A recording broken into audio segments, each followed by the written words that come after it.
perkenalan dulu, nama saya Supra Murdiana Sari, saya dari SMA Negeri 12 Bogor Utara, calon guru penggerak angkatan 9.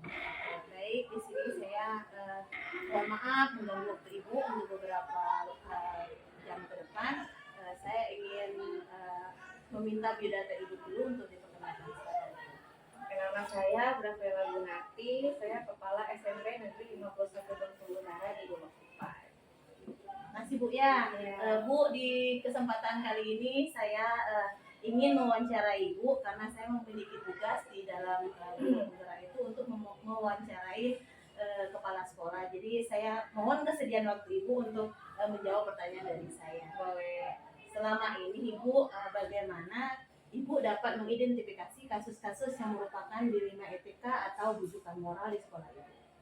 Oh, kalau saya biasanya ya melihat dulu seperti apa kasus-kasusnya, seperti yang terjadi, ya nanti baru saya kelompokkan, harus saya identifikasi ini termasuk bujukan moral atau apa tadi satu lagi dilema etika ya. Iya ya Bu ya, harusnya kita memang harus membedakan dulu Bu ya, jangan menyatupadukan dulu Bu ya. Ya, selama ini Ibu bagaimana Ibu menjalankan pengambilan keputusan di sekolah, terutama untuk kasus-kasus di mana ada dua kepentingan yang sama, antara sama benar dengan benar dan yang sama-sama mengandung nilai kebajikan. Ya saya biasanya ya berbalik lagi dulu sih dengan peraturan yang ada. Kemudian nanti bisa jadi saya juga akan melakukan diskusi dengan guru-guru seperti itu yang akan mempertimbangkan, memberi pertimbangan lah kepada saya untuk mengambil keputusan.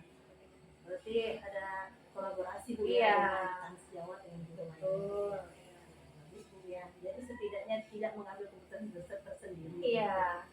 Terus langkah-langkah dan prosedur seperti apa yang biasa Ibu lakukan selama ini?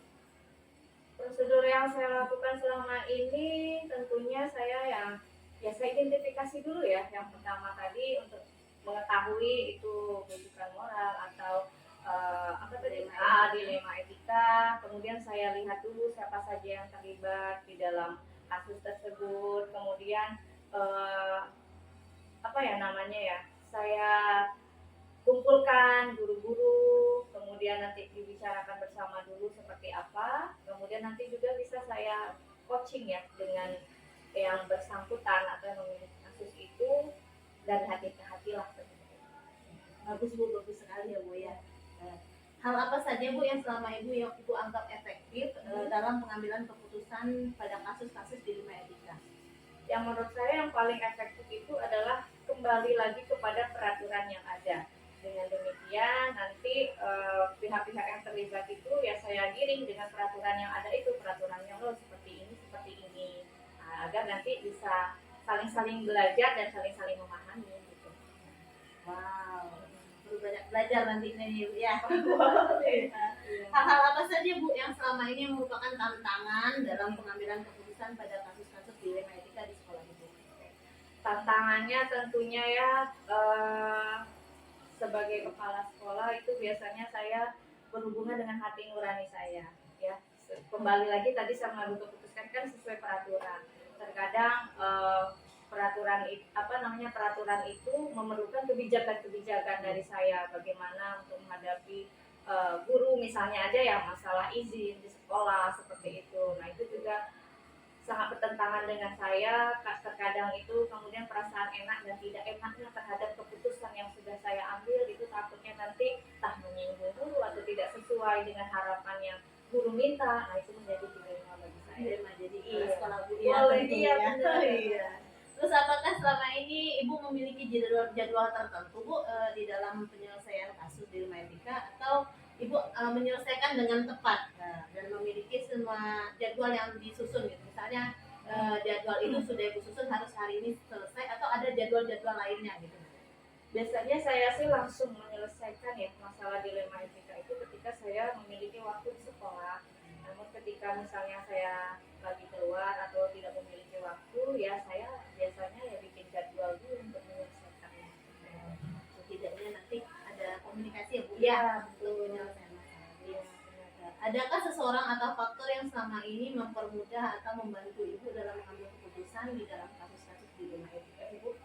ke orang ada ya, itu biasanya ketika saya kesulitan dalam mengambil keputusan, saya juga meminta bantuan atau pendapat dari kepala sekolah yang senior atau atasan saya seperti itu, agar saya tidak mengambil keputusan yang salah. Tentunya kalau yang sudah senior kan mungkin sudah mengalami masalah yang saya hadapi sekarang ya kan, jadi dia bisa ngasih saran ke saya bagaimana cara penyelesaian atau pengambilan keputusan.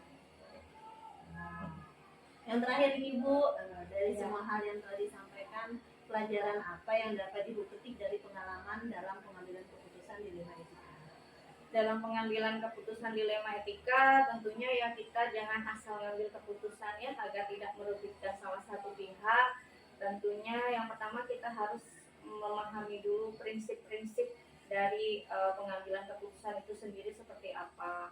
Kemudian langkah-langkahnya itu harus dipelajari lagi lebih dalam seperti itu agar kita tidak salah dalam mengambil keputusan, dan insya Allah keputusan yang kita ambil itu benar dan juga sesuai dengan apa yang diharapkan. Wow, terima kasih Ibu waktunya. Ya. Sudah selesai Bu ya, saya wawancara dan hasilnya luar biasa untuk kepala sekolah dalam kebijakan pengambilan keputusan. Dan saya akhiri, Assalamualaikum warahmatullahi wabarakatuh. Waalaikumsalam warahmatullahi wabarakatuh.